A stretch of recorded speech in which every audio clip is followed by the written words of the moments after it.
صلی اللہ علیہ وآلہ انی تارک فیکم الثقلین کتاب اللہ وعزتی نصبیتی درود پڑھیں محمد وآلہ اللہم صلی علی محمد وآل محمد۔ آئیے مل کے امام زمانہ کی صحت و سلامتی کے لیے دعا پڑھیں۔ بسم اللہ الرحمن الرحیم اللہم کل ولیک الحجۃ ابن الحسن صلواتک علیہ وعلی آبائہ فی هذه الساعة وفي كل ساعة وليا وحافظا وقائدا وناصرا ودليلا وعينا حتى تسكنه أرضك طوعا وتمتعه فيها طويلا۔ اللہم صلی علی محمد وآل محمد۔ گناہوں کی بخشش و مغفرت کے لیے صلوات پڑھیں محمد۔ اللہم صلی علی محمد وآل محمد۔ مجلس کی قبولیت کے لیے بآواز بلند صلوات پڑھیں۔ اللہم صلی علی محمد وآل محمد۔ مریضوں کی شفا یابی کے لیے صلوات پڑھیں محمد۔ اللہم صلی علی محمد وآل محمد۔ مومنین کی حاجت روائی کے لیے صلوات پڑھیں محمد۔ اللہم صلی علی محمد وآل محمد۔ خداوند متعال آپ مومنین کا اس پر عذاب تشریف لانا اپنی عبادت میں شمار فرمائے۔ الہی آمین۔ اور جو حاجت لے کر اس بارگاہ مقدس میں تشریف لائیں پروردگار مقبول کربلا کے صدقے میں ان تمام حاجتوں کو پورا فرمائے۔ الہی آمین۔ خاص طور پر دعا ہے مریضوں کے لیے جو یہاں پہ حاضر ہیں یا آپ کے دوست احباب گھر والے رشتہ دار مریض ہیں پروردگار عالم مقبول کربلا کے بیمار بیٹے کے صدقے میں ان سب کو شفائے کلی عطا فرمائے۔ الہی آمین۔ بارہ دیگر صلوات پہ محمد والے اللہم صلی علی محمد وآل محمد۔ پروردگار عالم نے قرآن مجید میں جہاں اپنی ولایت کا اعلان فرمایا ہے وہاں اپنے رسول کی بھی ولایت کا اعلان فرمایا ہے، سبحان اللہ۔ اور ساتھ میں ان کی ولایت کا بھی اعلان فرمایا ہے کہ جو حالت رکوع میں زکوٰۃ ادا کرتے ہیں۔ سبحان اللہ۔ انما ولیکم اللہ ورسولہ والذین آمنوا الذین یقیمون الصلاۃ ویؤتون الزکاۃ وہم راکعون۔ بے شک اللہ تمہارا ولی ہے سبحان اللہ۔ اور اس کا رسول تمہارا ولی ہے، سبحان اللہ۔ اور وہ تمہارے ولی ہیں کہ جو حالت نماز میں زکوٰۃ ادا کرتے ہیں۔ نعرہ حیدری۔ اس آیت کریمہ کے اندر پروردگار عالم نے تین ولایتوں کا ذکر فرمایا ہے۔ میں اس آیت کے حوالے سے عرض نہیں کروں گا، بلکہ مقصود یہ ہے کہ پروردگار عالم نے قرآن مجید میں اور ولایتوں کا بھی تذکرہ کیا ہے۔ ایک ولایت جس کا تذکرہ پروردگار عالم نے سورہ توبہ کے اندر ارشاد فرمایا کہ والمؤمنون والمؤمنات بعضهم اولیاء بعض۔ مومن اور مومنہ ایک دوسرے کے ولی اور سرپرست ہیں۔ سبحان اللہ۔ سبحان اللہ۔ سبحان اللہ۔ ائمہ معصومین پیغمبر اور اللہ کی ولایت کے بارے میں ہم نے ذکر سنا ہے، لیکن مختصر طور پر اس ولایت کا بھی تذکرہ سنیں کہ پروردگار عالم نے مومنین کو ایک دوسرے کا ولی بنایا ہے، سبحان اللہ۔ ایک دوسرے کا سرپرست بنایا ہے۔ اور یہ فقط سورہ توبہ کے اندر پروردگار عالم نے ارشاد نہیں فرمایا، بعض اور مقامات پر بھی اللہ تعالیٰ نے مومنین کی ولایت کا اعلان فرمایا ہے۔ سبحان اللہ۔ تقریباً 6 آیتیں وہ ہیں کہ جو میں نے دیکھی ہیں، اس کے علاوہ بھی ہو سکتی ہیں۔ ایک آیت اور عرض کروں گا آپ کی بارگاہ میں کہ جس میں پروردگار عالم ارشاد فرماتا ہے، سورہ انفال کی آیت ہے ان الذین آمنوا وہاجروا وجاہدوا فی سبیل اللہ، بے شک وہ لوگ جو ایمان لے کر آئے، وہاجروا اور اللہ کی راہ میں ہجرت کی، وجاہدوا اور اللہ کی راہ میں جہاد کیا، باموالہم وانفسہم فی سبیل اللہ، اللہ کی راہ میں اپنے مال سے بھی جہاد کیا اور اپنے نفس کے ساتھ اللہ کی راہ میں جہاد کیا، والذین آووا ونصروا اور وہ لوگ جنہوں نے پناہ دی اور مدد کی، اولئک بعضهم اولیاء بعض، وہ لوگ وہ ہیں کہ جو ایک دوسرے کے ولی اور سرپرست ہیں۔ سبحان اللہ۔ تو یہ ایک آیت ہے جس میں پروردگار عالم نے صاحبان ایمان کی ولایت کا اعلان فرمایا ہے، اور بھی متعدد آیتیں ہیں لیکن میں ان کا ذکر نہیں کرتا، حجت کے لیے ایک دو آیت ہی کافی ہے قرآن مجید، تو ہے نا آپ کی۔ تو یہاں پر پروردگار عالم نے مومنین کے درمیان ولایت کا رشتہ قرار دیا، جہاں مومنین کا رشتہ اہل بیت سے ولایت کا ہے، وہاں مومنین کے درمیان بھی ولایت اور سرپرستی اور دوستی کا رشتہ پروردگار عالم نے قرآن مجید میں معین فرمایا ہے۔ اب یہ ضرور ہے کہ اللہ کی ولایت، پیغمبر کی ولایت، ائمہ معصومین علیہ السلام کی ولایت اور ہماری جو ایک دوسرے کے ساتھ ولایت کا رشتہ ہے، ان میں زمین و آسمان کا فرق ہے۔ جتنا فرق سورج اور شمع کی روشنی میں ہے، اتنا اللہ اور ائمہ اور پیغمبر کی ولایت اور ہماری ولایت کے درمیان۔ لیکن بہرحال پروردگار عالم نے مومنین کو ولایت کے رشتے میں جوڑا ہے، اور ایک مقام پر ارشاد ہوا کہ مومنین ایک دوسرے کے بھائی ہیں، مومنین ایک دوسرے کے بھائی ہیں۔ کہنے کا مطلب یہ ہے کہ پروردگار عالم نے مومنوں کو جو ذمہ داری سونپی ہے، جیسے میں نے گزشتہ تقاریر میں عرض کیا تھا کہ صاحبان ایمان کے لیے ایک ذمہ داری یہ ہے کہ وہ اپنے آپ کو بھی جہنم سے بچائے اور اپنے گھر والوں کو بھی۔ یا ایھا الذین آمنوا اتقوا اللہ، یا ایھا الذین آمنوا قوا انفسکم واہلیکم نارا، اے صاحبان ایمان اپنے آپ کو بھی جہنم سے بچاؤ اور اپنے گھر والوں کو بھی۔ توجہ نا آپ کی۔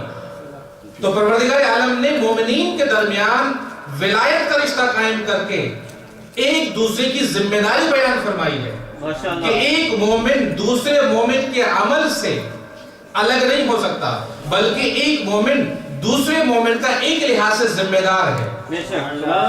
تو جناب ایک مومن دوسرے مومن کے عمل کا ذمہ دار ہے، لہٰذا سرپرستی قرار دی ہے مومن کی دوسرے مومن کے اوپر، دوستی اور محبت قرار دی ہے ایک مومن کی دوسرے مومن کے ساتھ، تاکہ یہ آپس میں کنیکٹڈ رہیں، تاکہ آپس میں یہ جڑے رہیں، تاکہ یہ ایک دوسرے سے جب ساتھ رہیں گے تو ان کے درمیان ایک وحدت قائم ہوگی، ان کے درمیان ایک قدرت اور طاقت قائم ہوگی، اور یہ آگے بڑھتے رہیں گے اور صراط مستقیم کو طے کرتے رہیں گے۔ صلوات پڑھیں محمد وعلی اللہم صلی علی محمد وآل محمد۔ لہٰذا یہ میں آپ کے سامنے بات اس لیے عرض کرتا ہوں کہ جس معاشرے کے اندر ہم رہ رہے ہیں، اس معاشرے کے اندر یہ چیز پائی جاتی ہے، اور یہ ہمارے بچوں میں بھی ہو سکتا ہے، وہ یہ کہ ہر انسان اپنی سوچتا ہے، ہر انسان اپنے بارے میں فکر کرتا ہے، ہر انسان اپنے ہی بارے میں سوچتا ہے، اپنے اولاد کے بارے میں سوچتا ہے،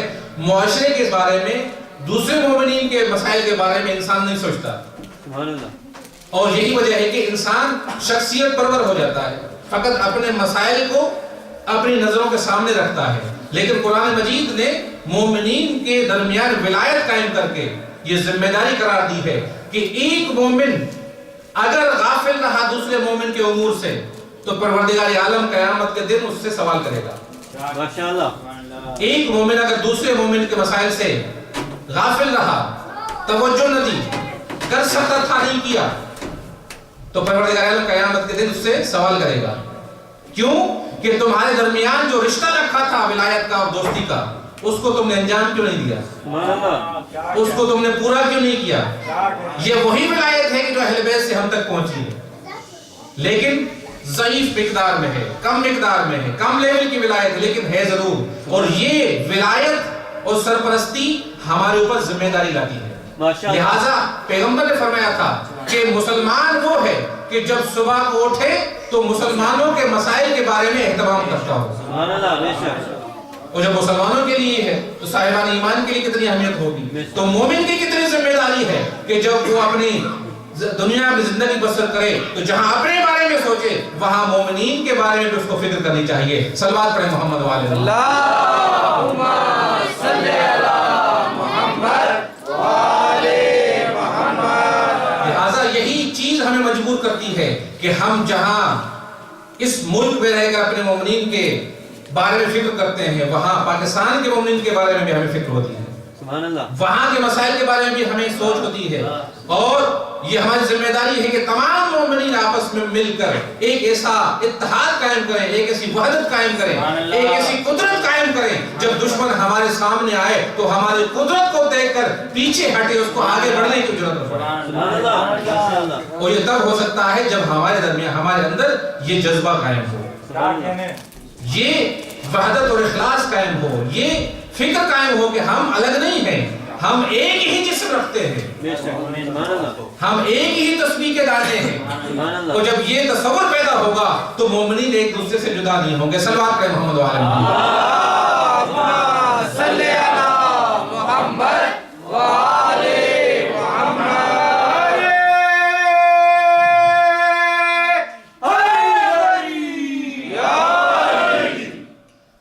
قرآن مجید میں سورہ بلد میں پروردگار عالم کا ارشاد ہو رہا ہے, لا اقسم, بسم اللہ الرحمن الرحیم, لا اقسم بہذا البلد وانت حل بہذا البلد. پروردگار عالم یہاں پہ قسم کھا رہا ہے شہر کی. سبحان اللہ. کون سا شہر؟ جس میں اللہ کا حبیب رہتا ہے. توجہ نا آپ, لا اقسم بہذا البلد, مجھے قسم ہے اس شہر کی. اب ظاہر ہے کہ جب انسان عام طور پر ہم اپنی زندگی کے اندر قسم کھاتے ہیں تو ایسی قسم کھاتے ہیں کہ جو قابل احترام ہوتی ہے ہماری نظر میں, اس کی اہمیت ہوتی ہے. تو پروردگار عالم بھی جس چیز کی قسم کھاتا ہے وہ چیز اللہ کی نظر میں قابل احترام ہوتی ہے, قابل فضیلت ہوتی ہے, محترم ہوتی ہے. لہذا پروردگار اس چیز کی قسم کھاتا ہے. تو میں یہاں پہ آپ کی بارگاہ میں عرض کروں گا کہ پروردگار شہر کی قسم کھا رہا ہے, مکے کی شہر کی قسم. سبحان اللہ. لا اقسم بہذا البلد, قسم ہے اس شہر کی, مکے کے شہر کی قسم. تو میں یہاں پہ عرض کروں گا کہ پروردگار تو مکے کی قسم کھا رہا ہے, اس مکے کے شہر میں بت بھی ہیں. توجہ چاہوں گا, اس مکے کے شہر میں بت بھی ہیں, اس مکے کے شہر میں مشرک بھی رہتے ہیں, اس مکے کے شہر میں کافر بھی رہتے ہیں, اس مکے شہر میں وہ لوگ رہتے ہیں کہ جو تیرے حبیب کے دشمن بھی ہیں, جو تیرے دین کے دشمن ہیں, وہ سارے رہتے ہیں. لیکن اس کے باوجود تو اس شہر کی قسم کھا رہا ہے. تو چاہوں گا پھر بھی تو اس شہر کی قسم کھا رہا ہے. اور قسم کی وجہ کیا ہے پروردگار, کہ تو ان تمام چیزوں کے ہونے کے باوجود پھر بھی قسم کھا رہا ہے اس شہر کی. تو پروردگار کی آواز آئے گی, لا اقسم بہذا البلد وانت حل بہذا البلد. پر اے پیغمبر, میں تمہارے شہر کی قسم اس لیے کھا رہا ہوں کہ تو اس شہر میں رہتا ہے, تو اس شہر میں رہتا ہے, چاہے جو کچھ بھی شہر کے اندر ہو, لیکن کیونکہ تو رہتا ہے لہٰذا یہ شہر قابل قسم ہو جاتا ہے. تو میں یہاں پہ رک کر عرض کروں گا مسلمانوں سے کہ پروردگار عالم نے اپنے پیغمبر کی نسبت کو ملحوظ خاطر رکھا. سبحان اللہ. توجہ ہوں گا, اللہ نے مکے کی قسم کھا کر پیغمبر کی نسبت کو سامنے رکھا اور ان کی وجہ سے قسم کھائی, کیونکہ اس شہر کی نسبت میرے پیغمبر سے ہے, میرے حبیب سے ہے, لہٰذا اللہ نے اس کو قابل قسم سمجھا, اللہ نے قابل قسم قرار دیا, لہٰذا اس شہر کی قسم کھائی. تو ہم بھی دنیا والوں سے یہ کہتے ہیں کہ جب ہم علم کا احترام کرتے ہیں, جب تابوت کا احترام کرتے ہیں, جب شبی کا احترام کرتے ہیں,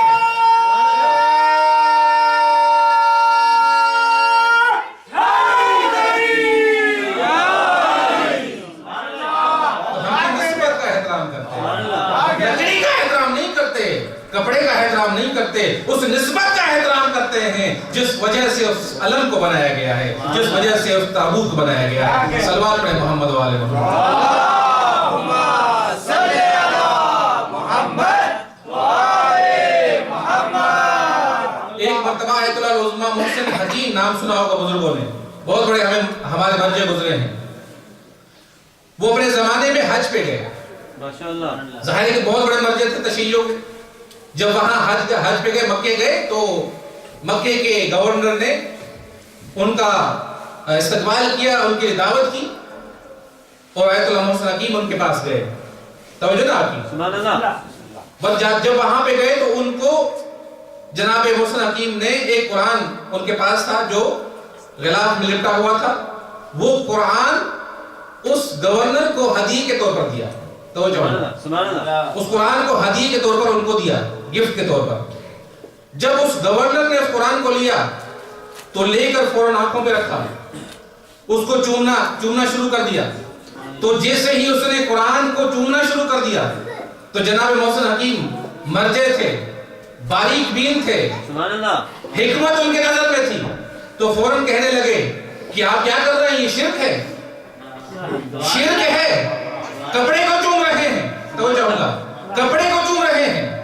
تو انہوں نے پلٹ کے کہا کہ نہیں، میں کپڑے کو نہیں چوم رہا، کیونکہ اس کپڑے کی نسبت قرآن سے ہے، لہٰذا میں قرآن کی وجہ سے اس کپڑے کو چوم رہا ہوں. تو جیسے ہی اس نے یہ جواب دیا تو آیت اللہ محسن حکیم نے کہا کہ یہ جو مسلمان یہاں پہ آتے ہیں پیغمبر کے ذریعے کو بوسہ دیتے ہیں، وہ اس ذریعے کو بوسہ نہیں دیتے بلکہ اس نسبت کو بوسہ دیتے ہیں جس وجہ سے اس ذریعے کو رکھا گیا ہے.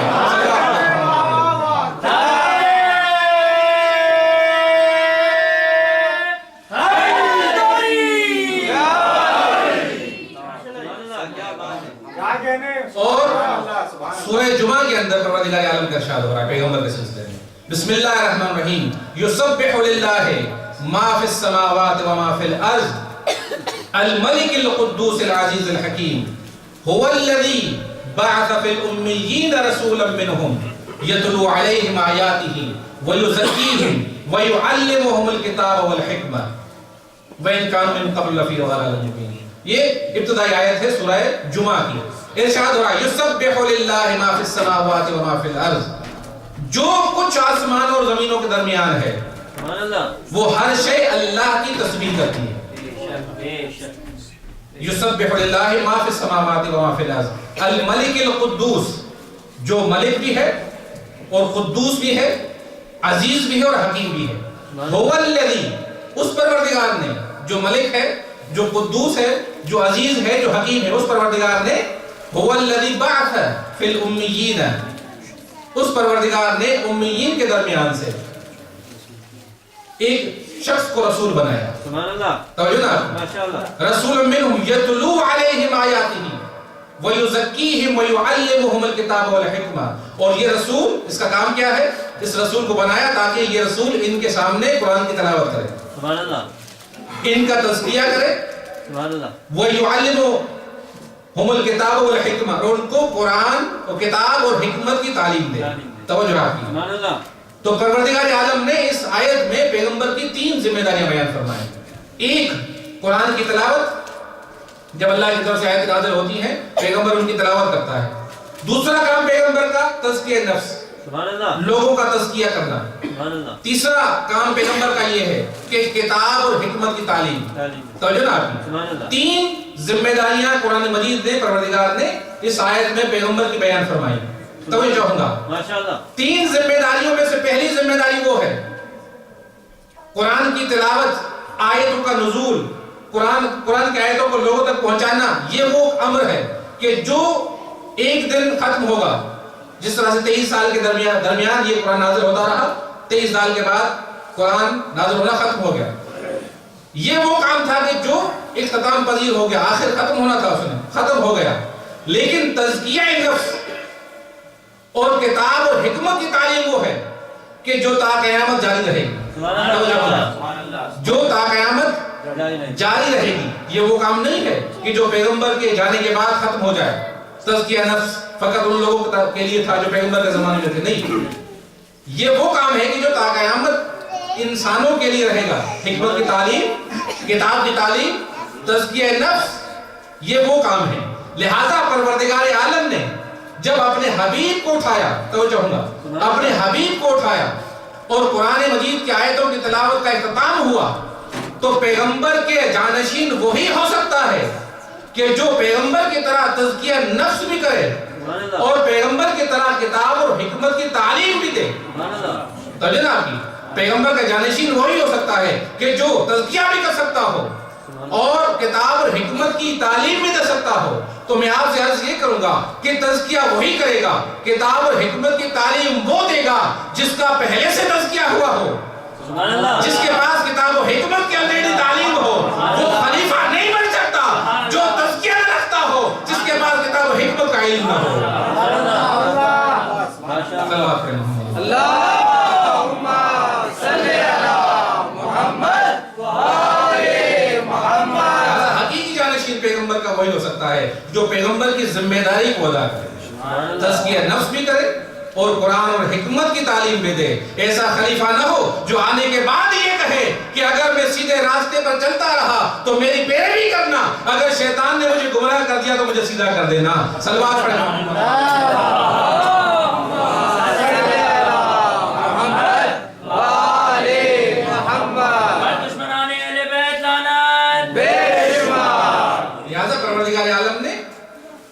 اس آیت میں پیغمبر کی ذمہ داری کو بیان اور ابتدا میں فرمایا یسبح للہ ما فی السماوات و ما فی الارض۔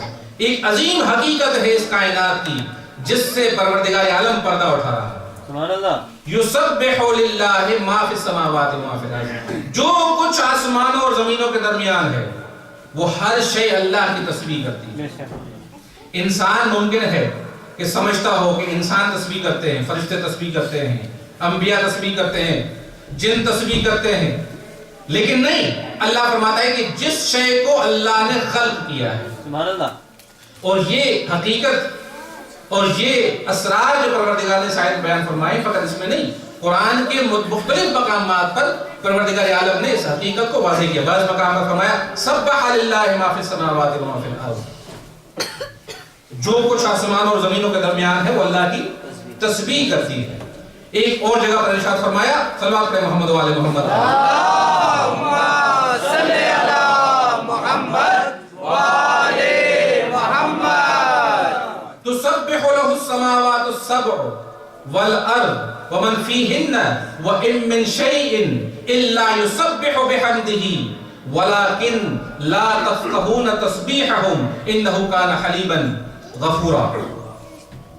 پروردگار ارشاد فرماتا ہے کہ جو 7 آسمان ہیں اور زمینیں ہیں وہ سب کی سب اللہ کی تسبیح کرتی ہیں۔ سبحان اللہ، بے شک۔ وَإِن مِّن شَيْءٍ إِلَّا يُسَبِّحُ بِحَمْدِهِ۔ کوئی بھی ایسی شے نہیں ہے کہ جو اللہ کی تسبیح نہ کرتی ہے، سبحان اللہ، ہر شے اللہ کی تسبیح کرتی ہے۔ وَلَٰكِن لَا تَفْقَهُونَ تَسْبِيحَهُمْ، لیکن ہاں یہ ضرور ہے کہ تم ان کی تسبیح کو سمجھتے نہیں ہو، سبحان اللہ، تم متوجہ نہیں ہوتے، تمہیں نہیں پتا چلتا۔ إِنَّهُ كَانَ حَلِيمًا غفورا، بے شک وہ حلیم بھی ہے اور بخشنے والا، غفور بھی ہے۔ تو پروردگار عالم نے اس حقیقت سے پردہ اٹھایا ہے اور ساتھ میں یہ بھی کہہ دیا کہ تمہیں ان کی تسبیح کا اندازہ نہیں ہے، سمجھ نہیں سکتے کہ وہ کیسے تسبیح کرتے ہیں۔ اب یہاں پر علماء نے فرمایا ہے کہ 2 قسم کی تسبیح ہے، ایک تشریعی تسبیح اور ایک تکوینی تسبیح۔ تشریعی تسبیح وہ ہے کہ جو ہم کرتے ہیں، تسبیح لے کر بسم اللہ الرحمن الرحیم، سبحان اللہ سبحان اللہ سبحان اللہ سبحان اللہ الحمدللہ، یہ جو ہم ذکر کرتے ہیں، جو تسبیح پڑھتے ہیں، اس کو تسبیح ہے، تشریح کہا جاتا ہے۔ توجہ نہ ماشاءاللہ، جو زبان سے کی جاتی ہے، یہ فرشتے بھی کرتے ہیں، آپ بھی کرتے ہیں، اور جن بھی کرتے ہیں، انسان بھی کرتے ہیں، یہ تسبیح ہے تشریح تسبیح۔ ایک تسبیح وہ ہے کہ جس کو ہم سمجھ نہیں سکتے، توجہ ہوگا، جس کو ہم سمجھ نہیں سکتے وہ تسبیح تکوینی تسبیح ہے، یعنی جتنی بھی کائنات میں چیزیں موجود ہیں، جس شے کو اللہ نے وجود بخشا ہے، وہ شے اپنے وجود کے لحاظ سے، سبحان اللہ، اپنے وجود کے لحاظ سے اللہ کی تسبیح کرتی ہے، اپنے وجود کے لحاظ سے اللہ کی تسبیح کرتی ہے۔ ہم اس کی تسبیح کو نہیں سمجھتے۔ اب دیکھیں کہ وہ کیسی تسبیح ہے، ان کی تسبیح کیسے ہے۔ اگر ہم سمجھنا چاہیں تو ایک تو ہمیں بات یہ سمجھ میں آتی ہے کہ ان کی تسبیح کا انداز ایک یہ ہے کہ جس شے کو اللہ نے وجود بخشا ہے، جس شے کو وجود بخشا ہے اور جس مقصد کے لیے قرار دیا ہے، وہ شے اس مقصد کے مطابق اپنا وجود آگے بڑھا رہی ہے۔ سبحان اللہ، وہ شے اپنے مقصد کے مطابق جس مقصد کے لیے بنی ہے وہ شے آگے چل رہی ہے۔ مثال کے طور پر سورج ہے، اللہ نے سورج کو روشنی کے لیے قرار دیا اور اس کے لیے منازل کو معین فرمایا، اس کا مدار معین فرمایا، اور وہ سورج اپنے مدار پہ چل رہا ہے، اپنا کام انجام دے رہا ہے۔ یہ اس کی اطاعت کرنا فرمان الہی کی، یہ اس کی تسبیح ہے۔ سبحان اللہ، سبحان اللہ، چاند اپنے محور پر چل رہا ہے، اللہ کی اطاعت کر رہا ہے، یہ بھی اس کی تسبیح ہے۔ سبحان اللہ۔ لیکن تسبیح کی جو حقیقت ہے جس کے بارے میں پروردگار نے فرمایا کہ لا تفقہون تسبیحہم، تم ان کی تسبیح کو سمجھتے نہیں ہو، اس کی گہرائی کے بارے میں ہمیں نہیں علم ہے۔ ہاں یہ ضرور ہے کہ ہمیں ایسے واقعات ملتے ہیں کہ پروردگار عالم نے ان کی تسبیحوں سے پردہ ہٹا کر دنیا والوں کو دکھانا چاہا، صاحبان ایمان کو دکھانا چاہا کہ دیکھو یہ چیزیں بھی اللہ کی تسبیح کرتی ہے۔ صلوات پڑھیں محمد والے اللہم صلی علی محمد وآل محمد۔ ایک ہمارے بہت بڑے عالم گزرے ہیں آیت اللہ جوادی ملکی تبریزی، خمینی صاحب کے استاد تھے۔ ان کے بارے میں ملتا ہے کہ ایک مرتبہ مدرسہ فیضیہ کے اندر نماز تہجد مشغول ہے، نماز تہجد پڑھ رہے ہیں۔ نماز تہجد کے ختم ہونے کے بعد سجدہ شکر میں مستحب ہے سبوح قدوس رب الملائکۃ والروح، اس کا ذکر ارشاد فرما رہے ہیں۔ سبوح قدوس رب الملائکۃ والروح۔ ایک طالب علم باہر نکلا، اس نے کیا دیکھا کہ آیت اللہ جواد ملکی تبریزی اس تسبیح کا ذکر کر رہے ہیں، بار بار ریپیٹ کر رہے سجدے کے عالم میں۔ تھوڑی دیر کے بعد اللہ نے تمام اشیاء کی تسبیح کی حقیقت کو ظاہر کرنے کے لیے اس کے سامنے سے پردے ہٹا دیے، اور اس نے کیا دیکھا کہ جیسے وہ تسبیح کر رہے تھے اسی طرح در و دیوار بھی ان کے ساتھ تسبیح میں مشغول ہے۔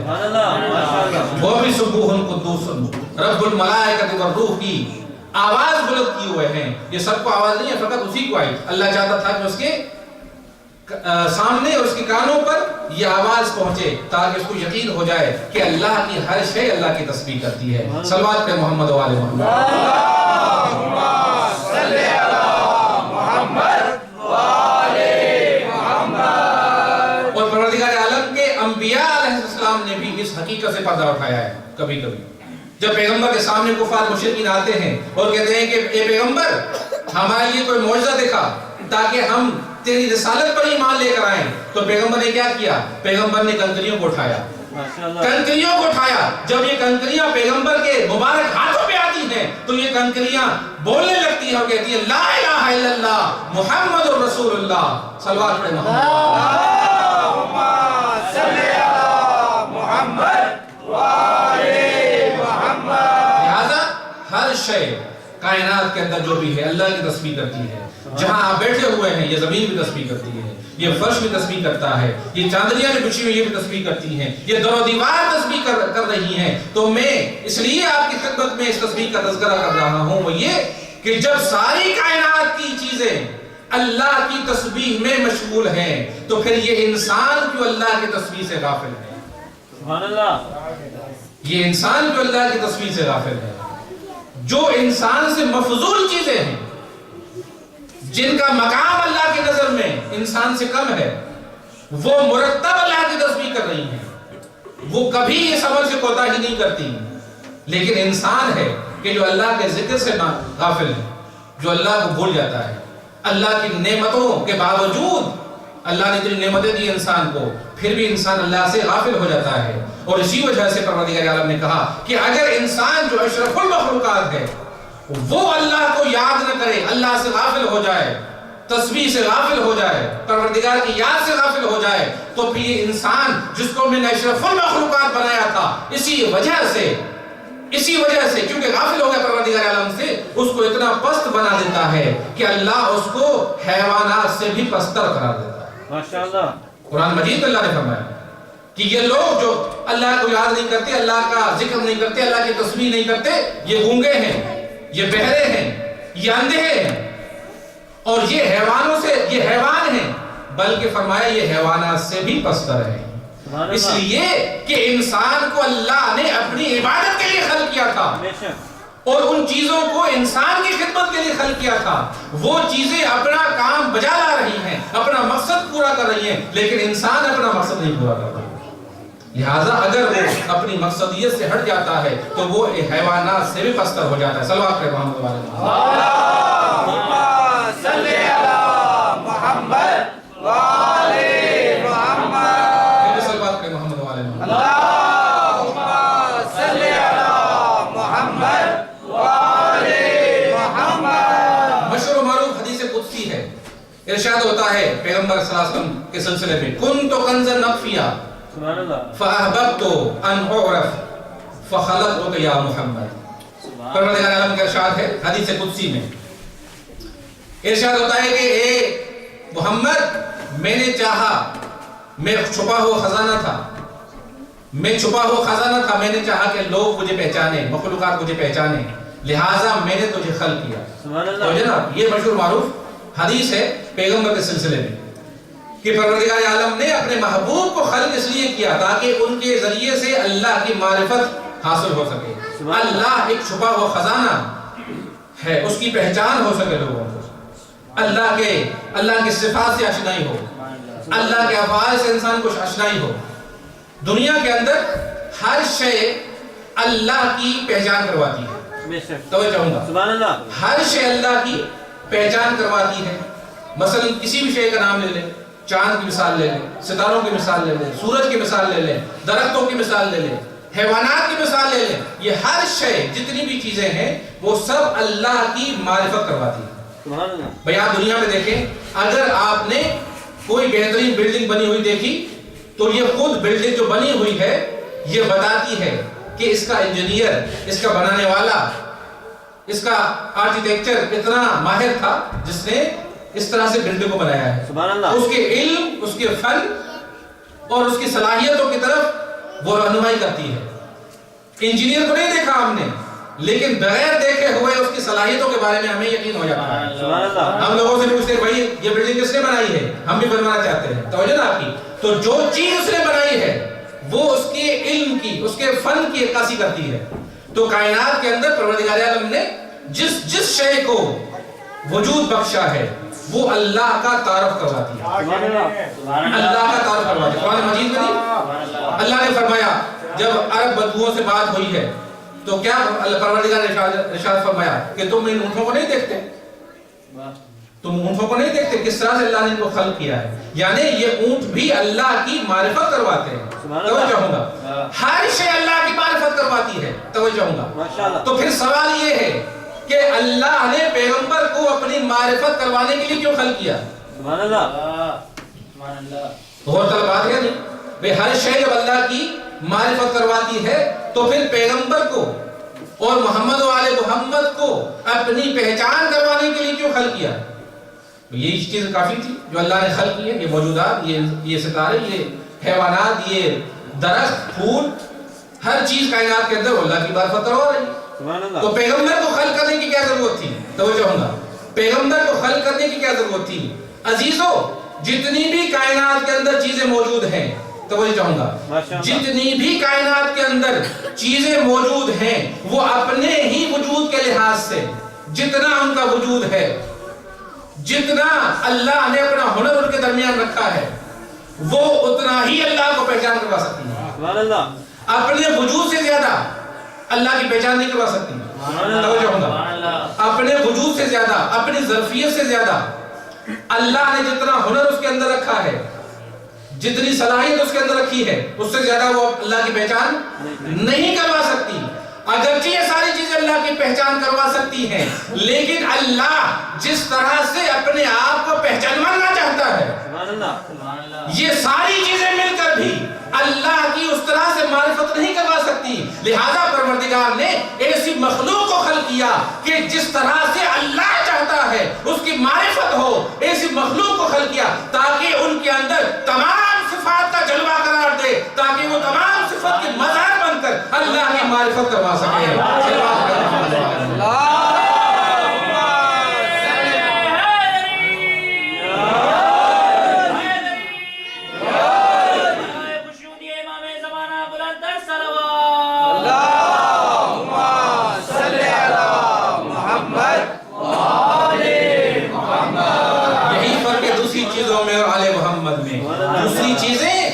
دوسری چیزوں کے اندر اللہ کی کچھ صفتیں منعکس ہیں، وہ کچھ صفتیں مظہر بنتی ہیں ان چیزوں کے ذریعے سے، لیکن محمد و آل محمد کی ذوات مقدسہ وہ ہیں کہ جو تمام صفات پروردگار کی مظہر ہیں. سبحان اللہ. بے شک اللہ جس طرح سے اپنے آپ کو پہچاننا چاہتا ہے اس طرح سے محمد و آل محمد کے ذریعے سے اپنے آپ کو پہچانوایا. کیسے کس طرح سے پہچانوایا؟ دیکھیں